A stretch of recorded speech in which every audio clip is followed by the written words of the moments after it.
From the dusty motocross tracks of the late 1970s to the adrenaline-fueled circuits of the mid-1980s, motocross was not just a sport, it was a fierce battleground of innovation and engineering wizardry. Look, a rider goes down!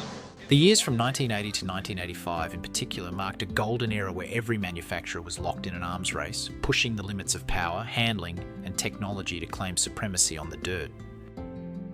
Riders from that thrilling era found themselves on machines that were evolving almost as fast as the sport itself.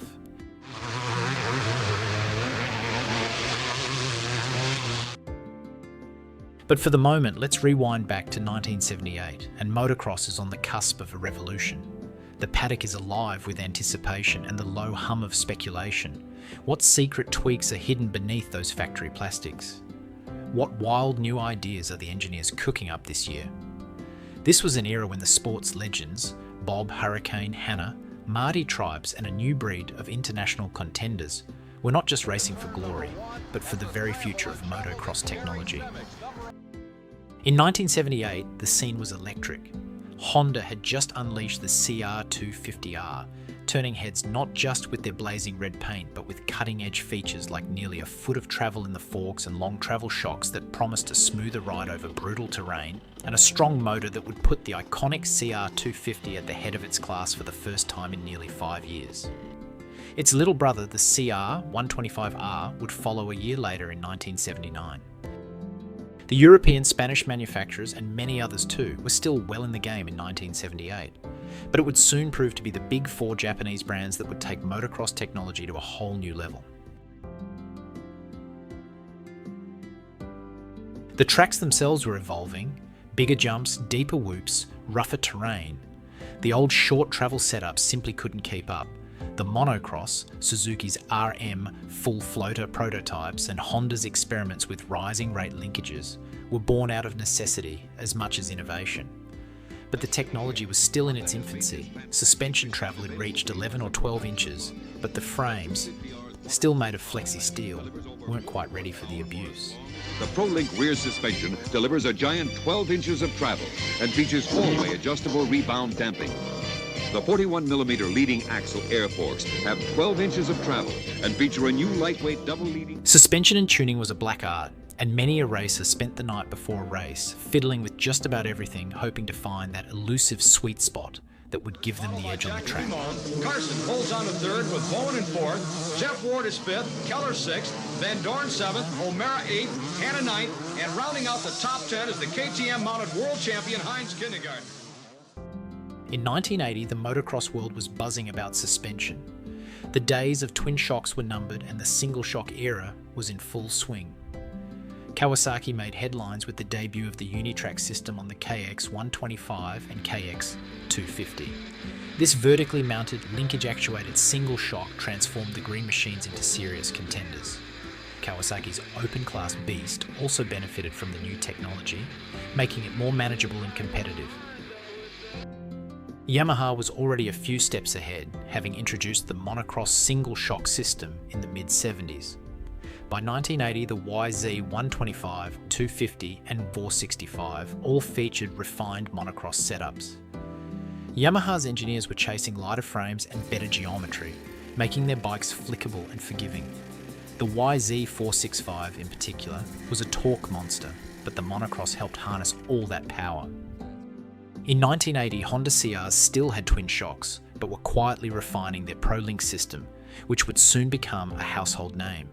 Suzuki too were still running dual shocks on their RM125, RM250 and RM400, but the engineers in Hamamatsu were hard at work on something that would soon shake up the industry. Honda stunned the world by launching their first ever open-class production bike, the 1981 CR450R. The wait is over for the ultimate 450 motocross bike. Derived from the RC 500 Works bike, whose winning record includes world championships in 1979 and 80, the 1980 AMA Open Class Championships, and the 1980 Manufacturers Trophy. The fantastic CR450R features a new big-bore reed-inducted two-stroke engine, delivering high torque at all speeds and pumps out over 50 horses at a low 6,500 RPM. The ProLink suspension with four-way adjustable damping provides an amazing 12.3 inches of rear wheel travel. 41mm air forks match the rear suspension with 12 inches of travel and feature a new lightweight double leading shoe front brake assembly. For total competition handling and performance, this 1981 CR450R comes through like nothing you've ever seen before. Is the CR450R red hot and radically new? Does the sun set in the west? And the first production liquid-cooled 250, the CR250R. Those gleaming radiators on the frame weren't just for show. They kept the engine cool and consistent, even in the heat of battle. The CR125R also got liquid cooling that year, but it was the 250 that set the tone for the decade. Now, in less than a year, Honda has made this fantastic machine available to you as a production model. The 250R. But it wasn't just liquid cooling that put Honda in the spotlight in 1981. It was the first year of their ProLink rear suspension system. And it was more than just a new rear shock. It was a declaration of war in the suspension arms race. The ProLink used a single shock and rising rate linkage system that was intended to smooth out harsh landings and give better traction through chop and acceleration bumps. It was intended to be plush when cruising and firm when hammering. I'm Chuck Sun, team rider for Honda. This year I won the US 500 National Championship Series aboard a Works RC500, prototype to this CR450. Unfortunately, while the 1981 CR250R was a big step forward in terms of technology, its overall performance that year proved to be fairly disappointing. It would, however, soon set the template for nearly every rear suspension system that followed. Going into gravity cavity, and Hannah is giving Johnson fits. One bobble on the part of the Yamaha star, and Hannah will pass and move into second. Suzuki too dropped a bombshell in 1981 with the RM125X, introducing both water cooling and the now legendary full floater rear suspension. The full floater's dual linkage, single shock design gave the RM a plushness and control that riders had only dreamed of. The RM250 and RM465 would soon follow suit, but the 125X was the pioneer. Yamaha's YZ125 also got a taste of the cool life in 1981, but it was an almost clumsy attempt that was later completely redesigned. The Motocross system, however, kept evolving, with lighter frames and improved suspension action across the 125, 250 and 465. Kawasaki continued to refine the Uni-Trak system, making the KX125 and KX250 even more competitive. The KX420 remained a powerhouse in the open class, now with better suspension to keep it in check. In 1982, the pace of innovation only accelerated. Kawasaki made history by introducing the first production motocrosser with a hydraulic front disc brake on their 125 and 250. Stopping power was transformed and muddy drum brakes became a thing of the past. The KX125 also got water cooling, while the KX250 would follow soon after. Suzuki brought water cooling to the RM250 for the first time, and the full floater system was now standard across the RM lineup. All their bikes benefited from the best rear suspension in the business. Honda continued refining the CR lineup. The CR125R, CR250R and CR480R were all formidable machines with improved suspension and power delivery. The CR480R in particular became a legend in the open class, known for its raw, unfiltered power.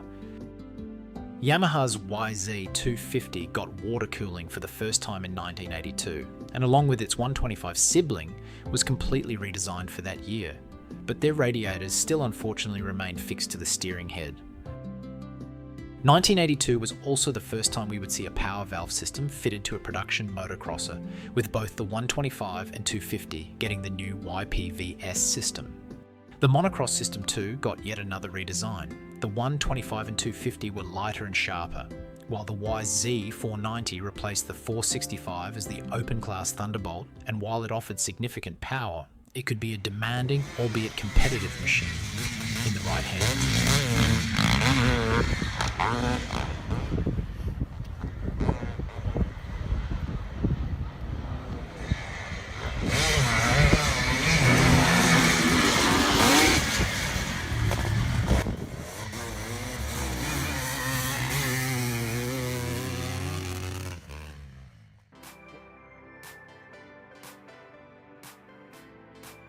But while 1981 and 82 laid the foundation, the years that followed would push motocross tech into overdrive.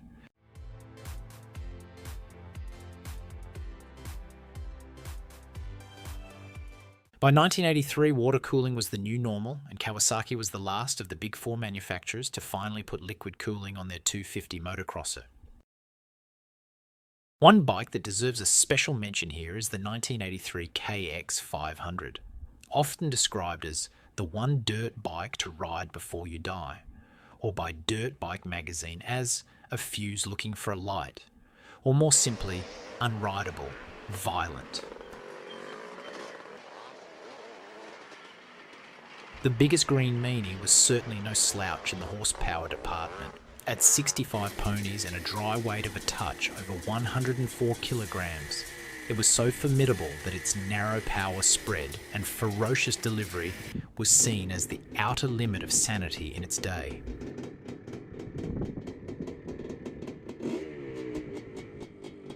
The full floater continued to set the standard for plush-controlled rear suspension. The RM125, 500 were all competitive, with the RM500's big power tamed by that legendary rear end. Yamaha's 1983 model YZ125 and 250 finally got the radiator off the handlebars and were as competitive as ever, with the monocross system now lighter and more responsive. The 490 was a handful, but in the right hands it was nearly unbeatable. Three of the top foreign riders are in that crash on the very first turn of this Moto. But Brock Glover, quite a break. Remember, he finished second in the first Moto or heat here. A victory here would give him a chance at the overall championship. But close behind him still, the man who won the first one, Haken Carquist. Honda CRs were all about continued refinement, sharper handling, better suspension, and more reliable engines. The CR125R was a favourite among young racers, while the 250R and CR480R were the weapons of choice for serious competitors. Honda's production motocrossers are as close as possible to factory works bikes in design and features. Ideas proven by 3 national championships have been immediately incorporated into the 83 production CRs. Like the new CR480, its redesigned engine delivers a remarkable horsepower through an all-new 5-speed transmission.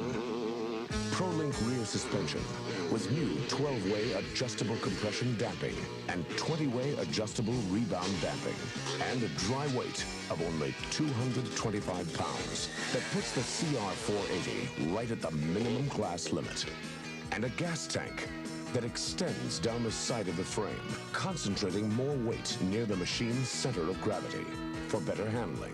There's also a removable rear frame section for easy servicing and a lightweight aluminum silencer. The Honda CR480R, big bore motocross technology refined by Roger DeCoster and proven by Team Honda. Works performance doesn't stop with the CR480. Both the CR125 and 250 are also based directly on factory races. Their liquid-cooled 2-stroke engines are even more powerful than last year, yet both machines weigh in at the absolute class minimum. On the 125, the engine has been completely redesigned to be lighter and more compact. And both bikes feature a removable rear frame section for easy access to the shock and air cleaner. And they both have improved ProLink suspension with adjustable compression and rebound damping, and special no-slip rims with strong straight-pull spokes. These bikes are so advanced, you'll think you're riding a works bike. In 1984, the gap between factory and production bikes was shrinking. Privateers could finally buy machines that weren't far off from what the pros were riding. Suspension tuning became an art form, with riders and mechanics spending hours dialing in rebound, compression and sag to suit their style in the track. In 1984, Honda introduced their ATAC system, the automatic torque amplification chamber on the CR125 and 250R models. This early power valve system broadened the power band, making the bikes more rideable and forgiving. Kawasaki's KX lineup for 1984 received minor improvements. The KX500 was still a formidable beast with its raw power, making it a favourite among open-class fans. Suzuki kept refining the full floater with lighter frames and even better suspension action. The RM125, 250 and RM500 were all competitive in their classes. Ergonomics improved too. Bikes were now taller, slimmer and more comfortable, letting riders attack the track with newfound aggression.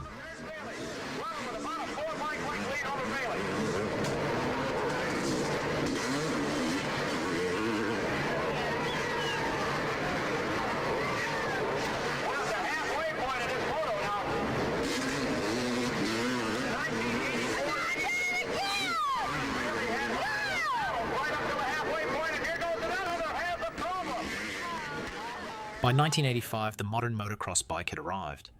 Kawasaki introduced KIPS, the Kawasaki Integrated Power Valve System, on their KX125 and 250, giving the engines a much broader and more controllable power band. While the KX500 didn't get a power valve like its smaller siblings, the Works replica, as Kawasaki called it, did however receive water cooling for the first time in 1985, and it was still as fast and intimidating as ever. Suspension and handling were now as important as horsepower. By 1985, Suzuki's full floater was now widely regarded as the best rear suspension in the business, and the RM lineup was as competitive as ever. However, 1985 would also be the last year we would see the full floater in its original design. Both the 125 and 250 would be completely redesigned for 1986, marking the end of an era for the RM series. Yamaha's monocross system also was nearly at its peak, with the YZ125 and 250 among the best handling bikes on the track. However, in 1985, Yamaha introduced the infamous BASS system, brake actuated suspension system. This was Yamaha's attempt to improve rear suspension performance during braking. Unfortunately, it didn't work and most riders ended up just disabling it or removing it altogether. The 490, while still a handful of course, was a legend in its own right. Honda CRs were now fully evolved, with liquid cooling, disc brakes and ATAC power valves on the 125 and 250. The CR125, CR250 and the mighty 1985 CR500R were the benchmarks for performance and reliability. Between 1978 and 1985, motocross bikes didn't just get faster, they got smarter. Long travel and single shock suspensions transformed the way riders attacked the track. Water cooling let engines scream all moto long. Disc brakes brought stopping power into the modern age, and power valves made bikes more versatile than ever. Ergonomics improved too. Bikes were now taller, slimmer, and more comfortable, letting riders attack the track with newfound aggression. These weren't just machines. They were milestones, each one a chapter in the story of motocross's relentless evolution. Hannah and O'Mara are both go-for-it riders. Teammates or not, they both want to win, and they'll ride each other into the ground to do it. And I'm sure... If you ever swung a leg over one of these legends, you know the feeling. The thrill of riding the cutting edge. The pride of piloting a machine that was rewriting the rules. The innovations of these pivotal years, once radical, even controversial, were now standard equipment. The sport had been transformed, and the echoes of that era still reverberate every time a modern bike hits the track. Refuses to back off. Hannah goes wide. O'Mara cuts to the inside. He repasses Hannah. They collide. O'Mara looks back and he waved Hannah by.